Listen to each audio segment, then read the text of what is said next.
नमस्कार, मैं हूं आपके साथ आस्था कौशिक। संभल में पिछले साल हुए दंगे पर बनी जांच कमेटी की रिपोर्ट सामने आने के बाद से ही सियासी पारा हाई है।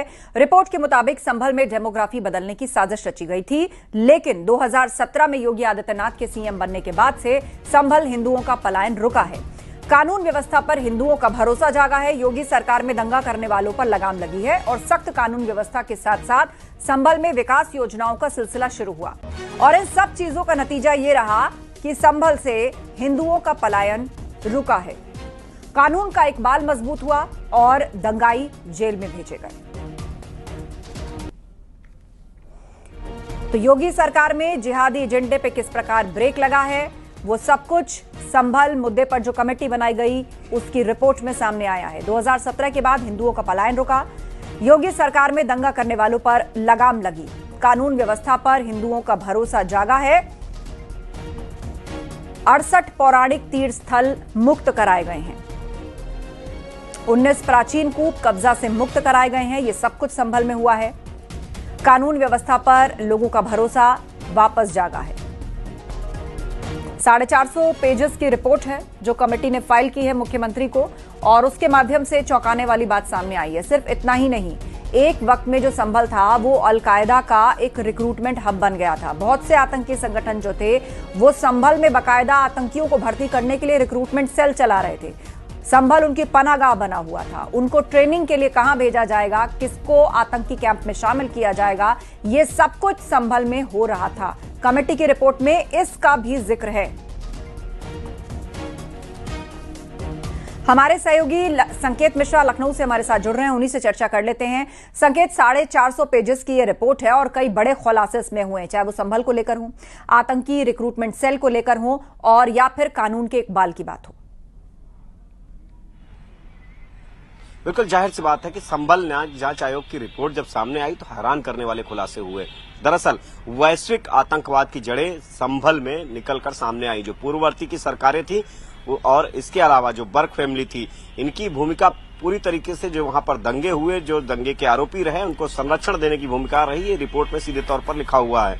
और अगर वैश्विक आतंकवाद की जड़ों की बात की जाए संभल से, तो जो अमेरिका का टॉप 10 आतंकी अपराधी था, वो जो अमेरिका का टॉप 10 आतंकी था वो संभल का रहने वाला था, उमर। ये उस रिपोर्ट में बाकायदा दर्ज है। यही नहीं, आईएसआई, लश्कर तैयबा समेत तमाम जगहों पर जो आतंकी हैं वो उनका कनेक्शन संभल से आया है, वो संभल के रहने वाले हैं। तो जाहिर सी बात है कि संभल का जो आतंकी कनेक्शन भी सामने आया है और इसके पीछे जो वजह है वो इस रिपोर्ट में दर्ज है। उसमें ये कहा गया है कि हिंदुओं को पलायन के लिए मजबूर किया गया, दंगे कराए जाते थे जिससे हिंदू पलायन को मजबूर हो, और धीरे धीरे करके हिंदू पलायन करता गया। और यही वो वजह रही कि आसानी रही जिहादी नेटवर्क को संभल में स्थापित करने की, जिस मंशा के तहत पलायन के लिए हिंदुओं को मजबूर किया जाता रहा, और जिहादी नेटवर्क को संभल में स्थापित करने की पूरी रणनीति बनाई गई। यही नहीं, जो हिंदुओं के आस्था के प्रतीक रहे वहां पर, उनको पूरी तरीके से ध्वस्त करने का काम किया गया, उनको कब्जा करने का काम किया गया। इस तरह की गतिविधियां संभल में हुई। लव जिहाद की कई घटनाएं इस रिपोर्ट में उनका जिक्र किया गया है कि कौन कौन परिवार की लड़कियां लव जिहाद के फेर में फंस गईं। उनकी बाकायदा एक सुनियोजित साजिश के तहत संभल में जिहादी नेटवर्क को स्थापित किया गया। और जब 2017 में योगी सरकार बनी तो उस दिशा में मजबूती से काम हुआ। दंगे की कोशिश की गई, लेकिन दंगे में किसी की जान नहीं गई। कोशिश की गई कि हिंदुओं को वापस लाया जाए, और इस दिशा में काम किया गया। जो 68 तीर्थ स्थल थे उनको कब्जे मुक्त कराया गया, कई कूप कब्जे मुक्त कराए गए, कई हेक्टेयर जमीन कब्जा मुक्त कराई गई। बिल्कुल बिल्कुल। तो ये बड़े और चौंकाने वाले तथ्य जो हैं, ये सारी फैक्ट फाइंडिंग इस रिपोर्ट के माध्यम से सामने आई है। चर्चा के लिए आपका शुक्रिया। आगे बढ़ते हैं। कैबिनेट मंत्री धर्मपाल सिंह ने संभल जांच रिपोर्ट को पूरी तरीके से सही बताया। उन्होंने यह भी कहा कि संभल में जब जब दंगे हुए वहां पर हिंदुओं को मारा गया, हिंदुओं को प्रताड़ित किया गया, और इसी वजह से ही हिंदुओं ने वहां से पलायन किया। वहीं विनय कटियार ने कहा है कि संभल में बहुत मंदिरों को तोड़ा गया और आज हिंदुओं को एकजुट होने की जरूरत है। अगर एकजुट नहीं हुए तो मुसलमानों का मनोबल बढ़ेगा, और इसीलिए ऐसे लोगों पर सख्त कार्रवाई करने की जरूरत है। जब जब दंगे हुए हैं संभल में, वहाँ हिंदू ही मारा गया है, मुस्लिम नहीं मारा गया है, और इसलिए वहाँ संख्या कम हो रही है। जो रिपोर्ट आई है वो रिपोर्ट बिल्कुल अक्षरशः सही है। वहाँ हिंदुओं का पलायन मुसलमानों के खराब रवैये के कारण से, आक्रामकता के कारण से वहाँ हिंदू पलायन कर गया है, इसलिए हिंदुओं की संख्या कम है। वहाँ मुसलमानों के दंगे में जब हिंदू मुस्लिम दंगे हुए हैं कि संभल में वहाँ पर बहुत सारे मंदिरों को तोड़ा गया है और इस समय अगर लोगों ने मिल करके काम नहीं किया तो उनका मनोबल बढ़ता जाएगा। इस पर राज्य सरकार को भी अंकुश लगाने की जरूरत है और इन लोगों के ऊपर भी कार्रवाई करने की जरूरत है। और जब तक ऐसा नहीं होगा तब तक वो फ्री स्टाइल हो गए हैं, तो उस पर कार्रवाई होनी चाहिए। केंद्रीय राज्य मंत्री एसपी सिंह बघेल ने संभल दंगा रिपोर्ट को लेकर बड़ा बयान दिया। उन्होंने कहा कि हिंदुओं ने मजबूरी में पलायन किया होगा, कोई अपना घर ऐसे ही नहीं छोड़ता। वहां मुसलमानों का आतंक होगा, जमीनों पर कब्जा किया गया, इसीलिए वहां डेमोग्राफी में इतना बड़ा बदलाव आया।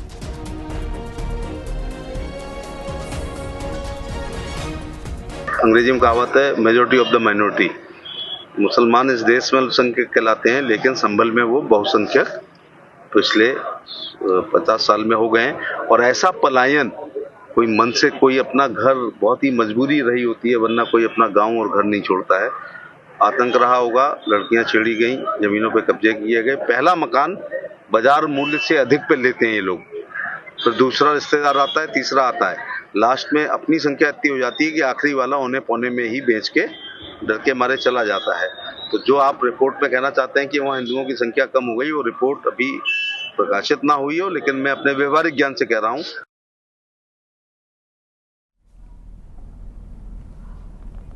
संभल हिंसा पर न्यायिक जांच आयोग की रिपोर्ट के बाद हिंदू आबादी कम होने के खुलासे पर मंत्री संजय निषाद ने विपक्ष पर निशाना साधा और योगी सरकार की तारीफ की। उनको बोलिए ना,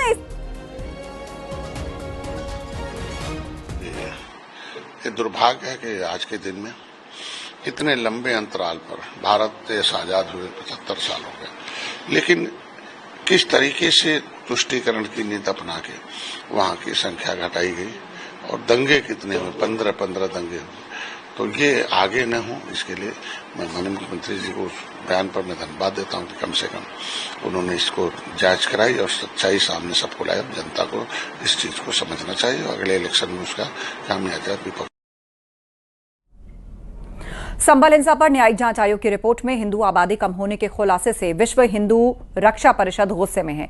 विश्व हिंदू रक्षा परिषद ने संभल जाने का ऐलान किया और इस ऐलान के बाद विश्व हिंदू रक्षा परिषद अध्यक्ष गोपाल राय के आवास पर पुलिस तैनात कर दी गई। गोपाल राय ने कहा कि पुलिस की पाबंदी के बावजूद संभल जाएंगे और पीड़ित परिवार से मुलाकात करेंगे। पुलिस अगर वहां रुकती है संभल में तो हम 4 आदमी जाएंगे, बाकी छोड़ देंगे या वापस कर देंगे। हम जो अभी 40 गाड़ी से जा रहे हैं वहाँ 4 गाड़ी से जाएंगे, 2 गाड़ी से जाएंगे। लेकिन जो पीड़ित हैं उनकी पीड़ा से अगर विश्व हिंदू रक्षा परिषद अवगत नहीं होगा तो विश्व हिंदू रक्षा परिषद का मतलब ही क्या है? नहीं, वहाँ संभल से पहले लखनऊ पुलिस ने आपके घर पे नोटिस लगाया है। लखनऊ पुलिस से भी हम कहेंगे भैया किस आरोप में हमको आप रोक रहे हैं, कौन सा अपराध किया है? संख्या को और कम कर देते हैं, 40 हम 4 गाड़ी कर लेते हैं। इस तरह से अगर वो 4 गाड़ी कहते हैं 4 गाड़ी में चलेंगे। कानून को अपने हाथ में नहीं लेंगे, लेकिन ये जरूर है कि उनसे बात तो मैं मत करूंगा, क्यों रोक रहे हैं आप, किसका आदेश है वो अभी देखिएगा, मैं बात करता हूं। सीएम योगी आज नोएडा के दौरे पर आएंगे और उनके साथ रक्षा मंत्री राजनाथ सिंह भी रहेंगे। सीएम योगी और रक्षा मंत्री राजनाथ सिंह सेक्टर 81 में रक्षा उपकरण और ड्रोन निर्माण यूनिट का लोकार्पण करेंगे। इस कार्यक्रम में CDS Anil Chauhan, army chief Upendra Dwivedi भी मौजूद होंगे। दोपहर 3 बजे ये कार्यक्रम होगा और बता दें कि ये कंपनी एरोस्पेस सिस्टम निर्माण में भी अहम भूमिका निभा रही है। दोनों नेताओं के दौरे पर मद्देनजर नोएडा पुलिस ने सुरक्षा के पुख्ता इंतजाम किए।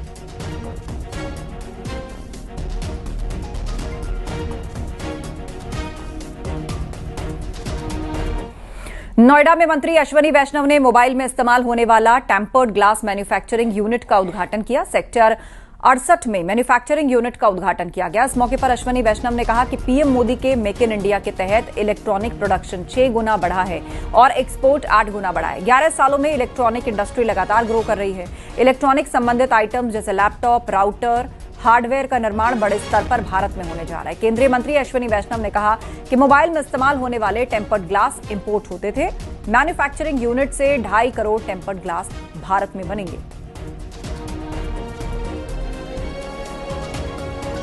आज जो मोबाइल फ़ोन में यूज़ होने वाला टेम्पर्ड ग्लास कवर होता है वो ये प्लांट का आज इनॉग्रेशन है। अब तक टेम्पर्ड ग्लास इंपोर्ट होते थे। इस प्लांट के यहाँ से मैन्युफैक्चर होने से करीब 2.5 करोड़ टेम्पर्ड ग्लास हर साल के भारत में बनने लगेंगे। तो step by step value addition Bharat में बढ़ता जा रहा है और स्टेप बाय स्टेप पूरे देश में इलेक्ट्रॉनिक्स का एक पूरा इकोसिस्टम बनता जा रहा है। बिहार के छपरा में इंडिया गठबंधन की वोटर अधिकार यात्रा आज हो रही है। इस यात्रा में राहुल गांधी और तेजस्वी यादव के साथ अखिलेश यादव भी नजर आए। तीनों नेता एक साथ गाड़ी में सवार हैं और जनता का अभिवादन कर रहे हैं। बिहार में मतदाता पुनरीक्षण यानी कि SIR के खिलाफ इंडिया गठबंधन में एकजुट होकर चुनाव आयोग और सरकार के खिलाफ लोगों को जागरूक कर रहे हैं। समाजवादी पार्टी के अध्यक्ष अखिलेश यादव कल ही पटना पहुंच गए थे। आज वो छपरा में वोटर अधिकार यात्रा में शामिल हुए हैं।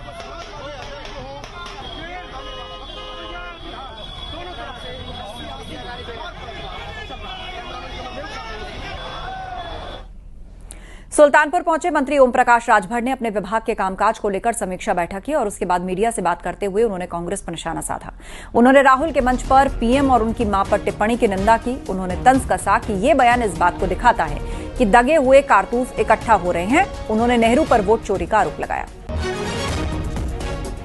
राहुल जी के मंच पर देश के प्रधानमंत्री और उनकी माताजी पर जो टिप्पणी की गई है उसकी हम घोर निंदा करते हैं और वो इस बात का द्योतक है कि ये दगे हुए कारतूस इकट्ठा हो रहे हैं। तो लालू यादव जी को चारा घोटाले में फंसाया गया तो पानी पी पी करके पूछते थे कांग्रेस को कि जो असली अपराधी है उनको छोड़ दिया गया और हमारे साथ अन्याय हुआ, हमको फंसा दिया गया। कांग्रेस को कोसने वाले लोग कांग्रेस के मंच पर।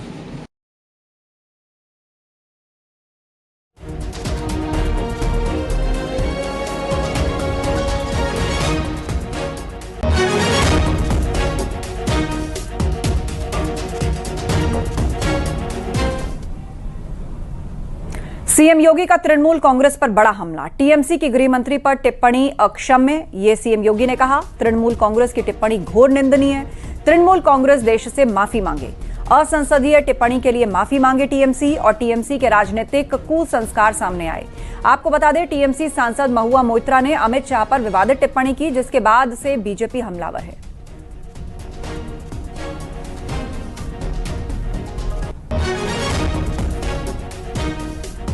तो सीएम योगी का तृणमूल कांग्रेस पर बड़ा हमला। टीएमसी की अमित शाह पर टिप्पणी अक्षम्य, ये कहा सीएम योगी ने। तृणमूल कांग्रेस की टिप्पणी घोर निंदनीय है। तृणमूल कांग्रेस देश से माफी मांगे। टीएमसी की टिप्पणी को लेकर सीएम योगी ने पलटवार किया है और टीएमसी से कहा है कि उसे माफी मांगनी चाहिए। राजनीतिक कुसंस्कार टीएमसी के सामने आए, ये कहा सीएम योगी ने।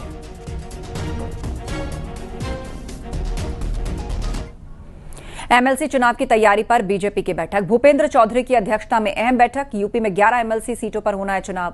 5 स्नातक 6 शिक्षक एमएलसी सीट पर चुनाव होगा। भूपेंद्र चौधरी की अध्यक्षता में यह अहम बैठक चल रही है। 5 स्नातक 6 शिक्षक एमएलसी सीट पर चुनाव होगा। एमएलसी चुनाव की तैयारी पर बीजेपी की अहम बैठक। भूपेंद्र चौधरी की अध्यक्षता में यह अहम मीटिंग चल रही है। उत्तर प्रदेश में 11 एमएलसी सीटों पर चुनाव होना है। एमएलसी चुनाव की तैयारी को लेकर यह अहम बैठक हो रही है। आगामी चुनाव की दृष्टि से पार्टी ने आज ये बैठक आहूत की है क्योंकि संगठन बहुत बड़ा चुनाव है और ये चुनाव संगठन के साथ मिलकर सहजता से संगठन पूरी ताकत के साथ लड़ता है और वही बड़ा कारण है कि परिणाम हमारे पक्ष में रहे। आपने देखा होगा पूरे प्रदेश भर में लगभग 2-3 जिले शायद ऐसे होंगे जो इस चुनाव से प्रभावित नहीं होंगे, बाकी लगभग सभी जिलों में चुनाव होना है। और हमारे लिए इसलिए और चुनौतीपूर्ण है कि विधानसभा चुनाव से पहला ये चुनाव है। तो भारतीय जनता पार्टी के बारे में ये माना जाता है कि भारतीय जनता पार्टी सभी चुनावों को पूरी ताकत के साथ अपने कार्यकर्ताओं की मेहनत के आधार पर हम लोग लड़ते हैं। तो विधानसभा चुनाव से पहला चुनाव है, कहीं कोई नकारात्मक विषय ना जाए, इस चुनौती के साथ हम लोगों को आगे बढ़ना है। पीएम मोदी के जापान के दौरे के दौरान एडवांस बुलेट ट्रेन E10 से मियागी प्रांत के सेंडाई पहुंचे और यहां उनके साथ जापान के पीएम शिगेरू इशिबा भी मौजूद थे। दोनों नेताओं ने ट्रेन में सफर भी किया और इस दौरान उन्होंने भारत की ट्रेन ड्राइवर से भी मुलाकात की। इन्हें जापान का ईस्टर्न रेलवे इस वक्त ट्रेनिंग दे रहा है। ये भारत में चलने वाली बुलेट ट्रेनों को चलाएंगे। तस्वीरें दिखा रहे हैं। प्रधानमंत्री मोदी ने जापान यात्रा के दौरान बुलेट ट्रेन में सफर किया और इस दौरान उन इंडियन ड्राइवर से भी मुलाकात की जो वहां पर ट्रेन चलाने की ट्रेनिंग ले रहे हैं। बहुत जल्द भारत में भी बुलेट ट्रेन चलेगी और उसके लिए ड्राइवर्स की ट्रेनिंग जो है वो जापान में हो रही है। उनसे भी प्रधानमंत्री मोदी ने मुलाकात की।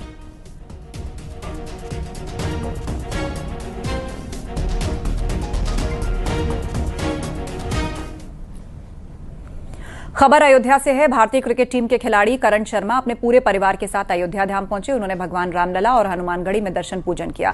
यह तीसरा मौका है जब करण शर्मा 1 महीने के भीतर अयोध्या आए, लेकिन इस बार उनके साथ उनका पूरा परिवार मौजूद था। करण शर्मा के साथ उनकी मां पूनम शर्मा, बहन ऋतिका शर्मा, पूरा परिवार मौजूद रहा। परिवार ने अयोध्या में हुए भव्य बदलाव की जमकर तारीफ की। अयोध्या में अच्छी व्यवस्था देख करण शर्मा ने सीएम योगी की तारीफ की। आज हम सब परिवार रामलला जी के दर्शन करने आए हैं। पहली बार बहुत अच्छा लगा, बहुत अच्छी अनुभूति थी और दिल जो है बहुत खुश हो गया। उसके बाद हम हनुमानगढ़ी जी आए, वहाँ पे भी दर्शन करें और बहुत अच्छे से दर्शन हुए। बहुत अच्छी व्यवस्था हुई है सरकार की तरफ से और हम लोग बहुत खुश हैं। झांसी के शहर कोतवाली क्षेत्र में छापा मारकर पुलिस ने 8 सटोरियों को गिरफ्तार किया। सटोरियों के पास से 20 मोबाइल, 24 डेबिट कार्ड बरामद हुए। महादेव ऐप के जरिए सारा खेल हो रहा था। गिरफ्तार निशांत यादव की पुलिस को तलाश थी और बताया जा रहा है कि काली कमाई को खपाने के लिए निशांत यादव शराब के ठेकों का इस्तेमाल करता था। अपराधियों के विरुद्ध चलाए गए अभियान के तहत आज थानाध्यक्ष कोतवाली की पुलिस टीम तथा स्वाट टीम के द्वारा इंटरनेशनल गिरोह के 4 सातिर सटोरियों को गिरफ्तार किया गया है, जिसमें सुदीप यादव आदि 4 साथी हैं उसके। इनसे कुल 1 लैपटॉप, 20 मोबाइल, 24 ATM कार्ड तथा 33,500 रुपये, इसके अलावा जो ऑनलाइन सट्टा खिलवाने में सामग्री प्रयुक्त होती है वो सभी बरामद किया गया है। माता वैष्णो देवी में हुए लैंडस्लाइड में मुजफ्फरनगर के 7 लोगों की मौत हुई है, जिससे कार्तिक नाम के एक युवक का शव परसों रात मुजफ्फरनगर पहुंचा था, जिसका अंतिम संस्कार कल उसके गांव तिरपाड़ी में किया गया। वहीं देर रात जम्मू से 6 और लोगों के शव मुजफ्फरनगर पहुंचे, जिनका आज नम आंखों से भारी मन के साथ अंतिम संस्कार किया गया। आपको बता दें, नगर कोतवाली क्षेत्र के रामपुरी मोहल्ले से 23 लोगों का एक ग्रुप माता वैष्णो देवी दर्शन के लिए गया और लौटते समय रास्ते में हुए लैंडस्लाइड में ये पूरा ग्रुप इस हादसे का शिकार हो गया। इसमें 9 साल के अनंत, उसके भाई दीपेश, 45 साल की उसकी मां रामवीर, बेटी अंजलि की भी मौत हुई है।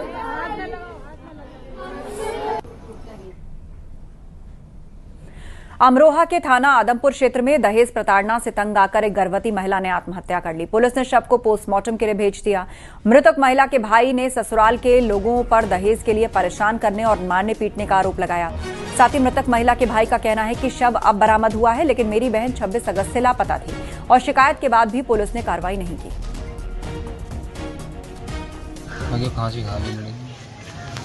कौन थी आपकी बहन? क्या नाम, कितनी उम्र होगी? बरम्बत 31 साल उम्र। पुलिस को सूचना दे दी? जी।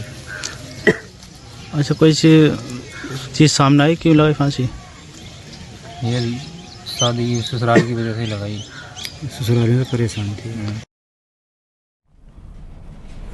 मुरादाबाद के मझोला थाना क्षेत्र में एनकाउंटर में पुलिस ने 5 बदमाशों को गिरफ्तार किया। गिरफ्तार बदमाश नगर निगम के संविदा कर्मी हर्षित ठाकुर की हत्या में शामिल थे। पैसे को लेकर बदमाशों का हर्षित ठाकुर से विवाद हुआ था। एनकाउंटर में 2 बदमाशों को गोली लगी है। 2 लोगों ने हमारी टीम पर अटैक किया, लेकिन जवाबी कार्रवाई में दोनों